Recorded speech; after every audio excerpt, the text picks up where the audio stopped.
할렐루야, 복되고 좋은 토요일 아침입니다. 어떻게 우리 꿈의 공동체 설 명절은 잘 보내셨나요? 올 설 명절은 좀 아쉽지만 많은 분들이 가족을 뵙지 못했을 것 같습니다. 그러나 우리 이런 아쉬운 마음을 뒤로한 채 오늘 하나님의 말씀을 통해서 새 힘을 얻는 강건한 날 되었으면 좋겠습니다. 우리가 살고 있는 많은 시대가요, 참 스마트하게 발전이 되고 있는 시대 같습니다. 사역에도 새로운 변화가 일어나는데 바로 크게 바뀐 온라인 사역입니다. 새로운 기기들, 온라인 방송 기기들, 방송 매체들, 여러 가지 고급적인 기술을 사용하면서 사역에 적용하고 함께 준비하고 있는데, 이런 스마트한 기계들, 이런 것들은 우리 일상에도 보급이 되어지고 있어요. 우리 성도님들은 이제 온라인 예배를 신청하시고 교회에 들어오실 때 띡 이렇게 찍으시는 스마트 요람, 우리 성도님들이 함께하는 온라인 교인증을 사용하고 있으시죠? 뿐만 아닙니다. 우리가 일상생활에서 누리는 스마트 기기들이 참 많아요.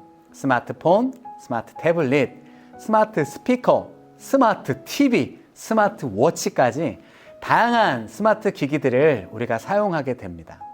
그런데 궁금한 점이 하나 생겼어요.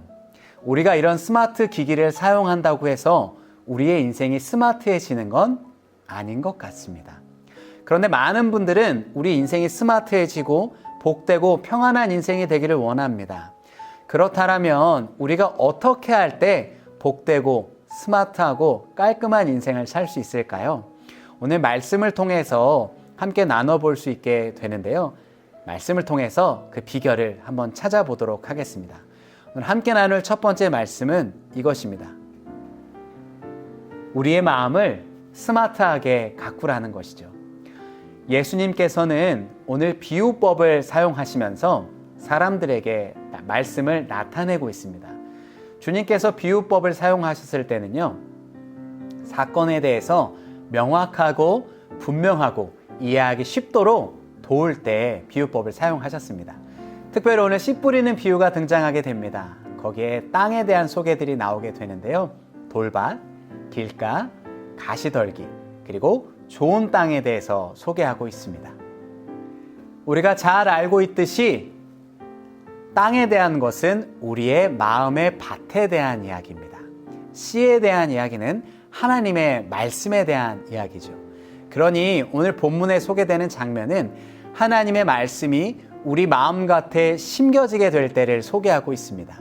하나님의 말씀의 씨가 우리 마음밭에 뿌려지게 될 때 누군가는 그 말씀을 받아서 30배, 60배, 100배의 결실을 맺지만 제대로 받지 않는 사람은 버려지는 그런 모습을, 열매 맺지 못하는 그런 모습을 보여주게 됩니다.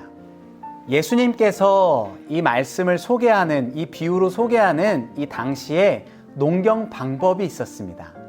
우리나라처럼 이렇게 줄을 대고 각을 잡아서 모를 심는 방식이 아니라 유대 예수님 당시의 팔레스타인 지방의 농경 방식은 계단 방식이었습니다.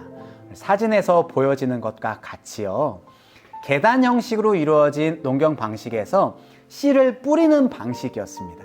그러다 보니 자연스럽게 어떤 곳은 길가에, 어떤 씨는 좋은 밭에, 어떤 씨는 가시떨기에, 어떤 씨는 돌밭에 뿌려지는 모습이 오늘 본문에 소개되어지는 장면이죠. 이 장면을 오늘 본문 19절과 23절에는 각각 이렇게 소개하고 있습니다. 하나님의 말씀이 누군가에게 떨어질 때 그 상태를 설명하고 있는 것이죠. 말씀을 듣고 깨닫지 못하는 길가, 뿌리가 없어서 말씀은 들었지만 뿌리가 없어서 이내 사그러드는 돌밭, 말씀을 들었으나 세상 염려에 넘어지고 유혹에 쓰러지는 가시떨기, 그리고 마지막으로 말씀을 듣고 깨달아서 결실을 맺는 좋은 땅에 관한 이야기가 등장합니다. 우리 꿈의 공동체는 어떤 땅에 하나님의 말씀이 심겨져서 어떤 인생으로 살아가길 원하시나요? 바라고 원하기는 우리 모두가 좋은 땅에 심겨져서 결실을 맺기를 소망합니다. 그런데 우리는 말씀에 대해서 잘 알고 있습니다. 어떻게 하면 결실을 맺어야 되는지도 잘 알고 있죠. 근데 이게 잘 되시나요? 저도 이게 때로는 쉽지 않은 것 같습니다.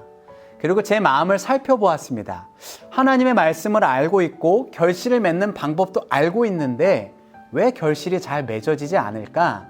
그 근본 원인을 오늘 본문 15절에서는 이렇게 소개하고 있습니다.